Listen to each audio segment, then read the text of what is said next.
Good morning, everybody. It's your girl Miracle Sims, and you are listening to God, Sex, and Love. You need a dose of inspiration, the juice.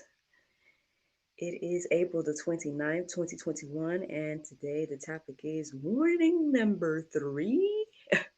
For those of you all that are watching me live, welcome to Studio B. You may have noticed that I once again switched around some things.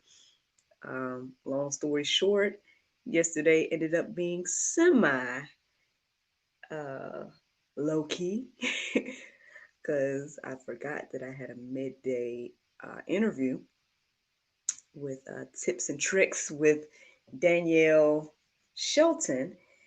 I didn't forget to the fact that I didn't do it, but I kind of forgot that morning, yesterday morning, when I was like, oh, I'm not going to do nothing.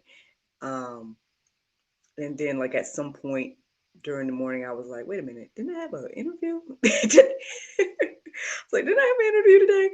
And I reached back out to her and she was like, yep, we're on. And I'm like, okay, boom. So I need to get all dutied up for this interview. And so by the time I did all that and came in to my studio, um, I was in front of the green screen or whatever, and I just like not feeling it. And I was like, well, I got this little setup over here because, I mean, long story short, you guys know I did my a photo shoot for my sister, and I pulled out this backdrop or whatever because I hadn't used it since I had purchased it or whatever, and so I used it for her, and so it's been up ever since. And so I looked over at this side of the room and was like, okay, because the thing is, I was on the opposite end of the spectrum, in regards to being not being the interviewer, but being the interviewee. And so I don't know, something about that made me want to give a little something different. Because you guys know when I do the talk show, I had the pink roses, right? Um, when I do when I do the juice, I just be anywhere, right? You guys will see me so many different places at this point. But yeah, so this was the setup for yesterday's interview that I had, and I just decided to keep it this morning for you all with the juice. So that's the explanation behind that. But you guys may be wondering, warning number three. What do you mean? What are you talking about, Miracle? What's going on? Well, long story short, friend, I did my prayer meditation this morning. I did my whole routine now. I did the whole routine. But after the meditation, um, I just kind of sat there in silence. And then by the time I realized that I was sitting here in silence, I was like, oh, I'm sitting here in the quiet. And then the words be quiet came into my mind, and I was like, okay, fine, I'll look up some verses centered around be quiet. Now, there was a verse that stood out to me, like one of the first verses I came across, but unfortunately I don't remember it right now because as I kept going reading different verses, I just was feeling that like maybe it's gonna be something else, that type of thing, until I got to a verse that, here we go, I'm reading over and over again. And it was like I just kept reading it over and over again, and I just was like, okay, let me go and see, let's go deeper, right? um So that verse was Jude 1 and 5. It says, now I want to remind you, although you once fully knew it, that Jesus, who saved a people out of the land of Egypt, afterward destroyed those who did not believe. So that was the verse I kept reading over and over this morning. I just was like, I would say that one of the things that stood out to me was the use of the name Jesus, in reference to Egypt, right? Now, I mean, my first thought is to say that, like, nobody really, I mean, I've never heard Jesus being used uh, in the times of Moses. You know what I'm saying? And so maybe that's why it stood out to me. Um, I don't know, but you know, but anyway. So then, when I went to the Bible, when I went to read it, I ended up reading the entire Jude 1. So there you go. Go deeper for the day. Entire Jude 1. But I noticed that the Bible apps, If you, well, I guess if you're listening, reading the King James version, it says Lord instead of Jesus in that verse. But either way, I don't know. Well, it made me again want to go deeper, maybe like just think, and so that's what I kind of focused on today, right? Now, obviously, that first verse that I just shared with you guys, I mean, like after I read it again and again, I guess I started to focus more so on the end part there, where it's saying, "Who saved a people out of the land of Egypt, afterward destroyed those who did not believe." So that's why the topic of warning came into my mind again, because I was like, Lord, here we go. Like, what are you trying to say to to us through little old me this week? Because I mean, I feel like this is the third thing that it's been like somewhat of a X, Y, and Z, basically like remembering what these previous people did and remember what God did here and remember what he did here. And you know what I mean? And so um that's why I personally feel like this is warning number 3, at least for some, those of you that listen to me consistently. This is the third day in a row of something like this. So that's why I say warning number 3. But yeah, let's keep going, right? So I'm gonna just share with you guys the verses that stood out to me in Jude 1. But again, you guys gonna read Jude 1 for yourself, right? Of course you are. Of course you are, right? So here's the ones that stood out to me though.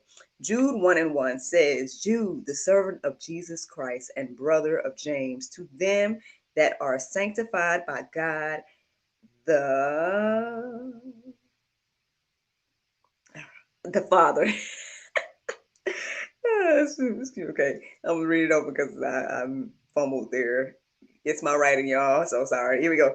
Jude, the servant of Jesus Christ and brother of James, to them that are sanctified by God the Father and preserved is Jesus Christ and called.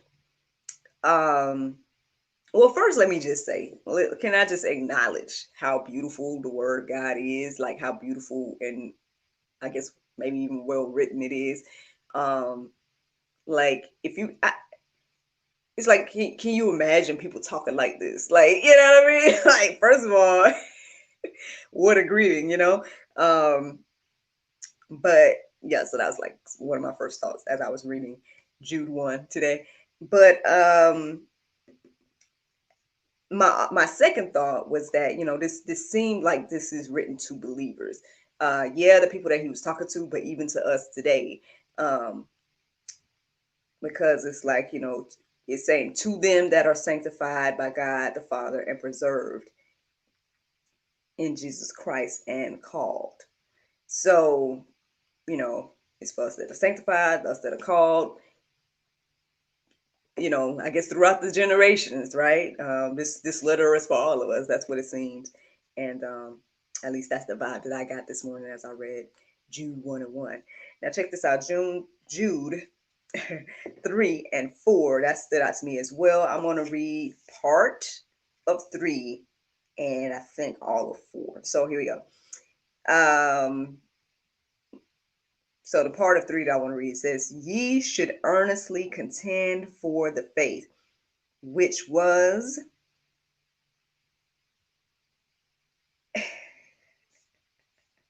which was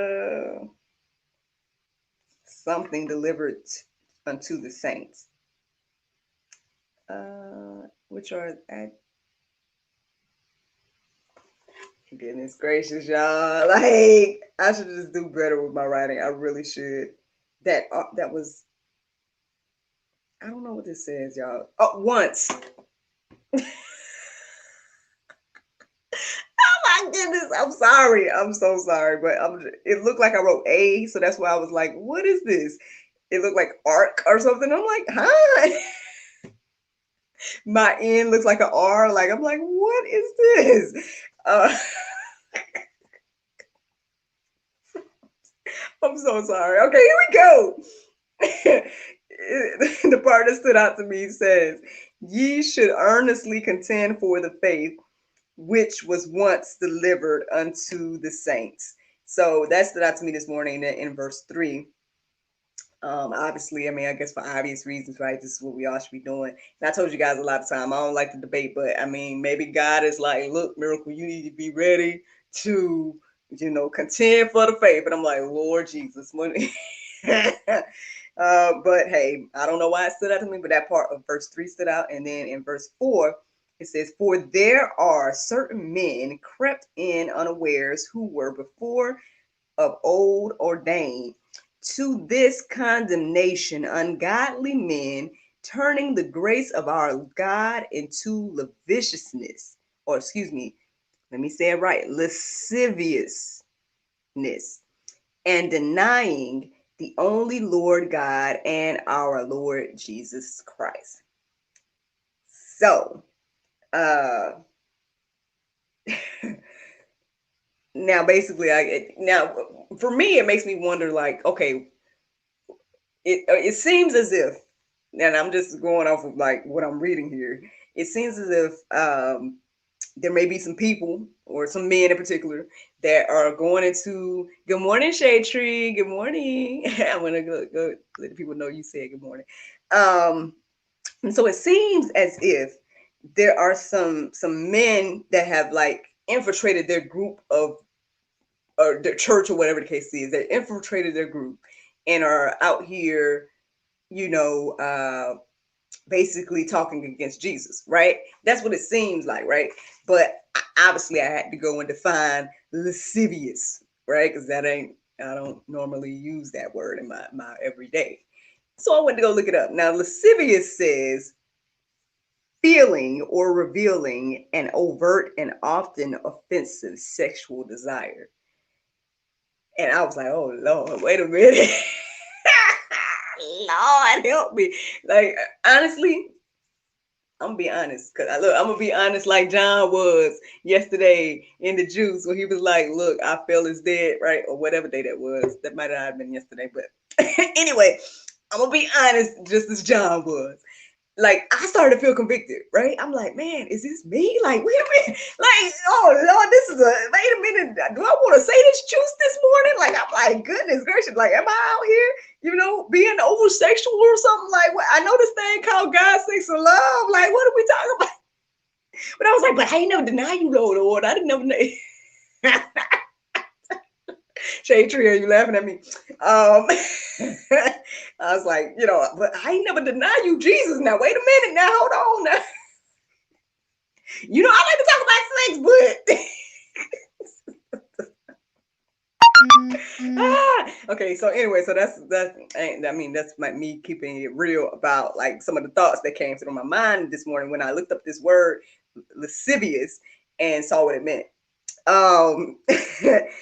But I mean, I don't know, the more I guess well, one, we got to go deeper, right? We got to keep going deeper and seeing what he's talking about, because one, the question is like, how did these men turn the grace of God into lasciviousness? Like that's the question, right? So it's like, how did they turn the grace of God into a feeling of overt or offensive sexual desire? Like, how did that happen, right? So that's one question that came into my mind this morning as I, after getting more understanding of lascivious. And then it also seems to mean like flirting or something. So I'm not sure, you know what I mean? But obviously we got to go deeper, right? And whatnot. My battery is telling me that it's low, so I might need to keep going. Here we go. So verse 14 and 15 stood out to me, and it says, and Enoch also, the seventh from Adam, prophesied of these, saying, behold, the Lord cometh with 10,000 of his saints to execute judgment upon all and convince all that are ungodly among them of all their ungodly deeds which they have ungodly committed, and of all their hard speeches, which ungodly sinners have spoken against him. So, I mean, that's a lot of ungodlies in there, right? But that stood out to me this morning. I mean, obviously it was a prophecy, as well as like, I only hear a few things about Enoch, and then I hear about like the apparently the Enoch group. I don't know. So I mean, obviously we got to go deeper with this, but that's the verse that stood out to me. I'm gonna try to go ahead and keep going because the device I'm recording the live on is dying apparently. The next verses that stood out to me was 22 and 23, and says, "And of some have compassion, making a difference, and others save with fear, pulling them out of the fire." uh, Hating even the garment spotted by the flesh. I mean, again, I don't know if I'm being convicted by this or what, but I mean, that verse stood out to me because I told you guys not say I struggle with compassion, but something like that. That's the only way I can say it right now to try to be speedy. Um, it's just again like, but it says we need to be out here ready to contend for the faith, ready to help save someone, even to the point of like pulling them out of the fire. You always hear this phrase too, like hate the sin, not the sinner, and all this stuff. So I was reminded of that little phrase as well as I was reading that verse this morning. But yeah, it says here hating even the garment spotted by the flesh. So I don't know about that, but I mean that stood out to me. So yeah, that's the juice, y'all. I don't know if this is a thing for the pulp or what, but there we go. I mean, like I said, obviously we got to go deeper. I hope you guys take a look at Jude 1 on your own, and let's see what more the Lord has to say to us. But let's check this out, y'all. The Bible verse of today is 2 Corinthians 5 and 21. It says, "For he hath made him to be sin for us, who knew no sin, that we might be made the righteousness of God in him." Friends, I hope you all enjoyed this juice this morning. Thank you so much for listening to God, Sex, and Love, your daily dose of inspiration, the juice. I pray you guys can go forth and have a wonderful day, and I look forward to talking to you all tomorrow, if the Lord's will. Guess what, y'all? Today's Thursday. What that mean? Tomorrow is Friday. We got a new episode of God, Sex, and Love, the talk show coming out. Going to be chit-chatting with Miss Regina Devers about, goodness gracious, man, why did I shout this out if I can't remember in this moment? About what the how thin is the line between compromise and changing who you are. That's what we're chatting about tomorrow on God, Sex, and Love. So go over to our YouTube and get ready to just go ahead and like, comment, and subscribe, all that good stuff. But then also you can save the little bell to notify you when it goes live at 7 p.m. tomorrow on Friday.